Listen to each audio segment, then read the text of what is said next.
В работу зашел комплект 20-х тесловских дисков. Диски полностью песочные. Поубирали повреждения, порихтовали, отремонтировали, подготовили к покраске. Сейчас наносим черную грунтовую подложку. Основной цвет будем красить черный бандированный мат. Весь результат буду показывать на двух дисках. В конце видео, как всегда, покажу готовый результат всего комплекта.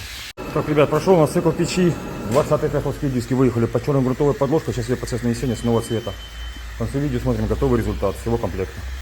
Прошел финальный цикл печи, показываю готовый результат 20-х тесловских ремонтных дисков. В основном цвете черный бандированный мат. Все получилось хорошо. Подписываемся на наш канал.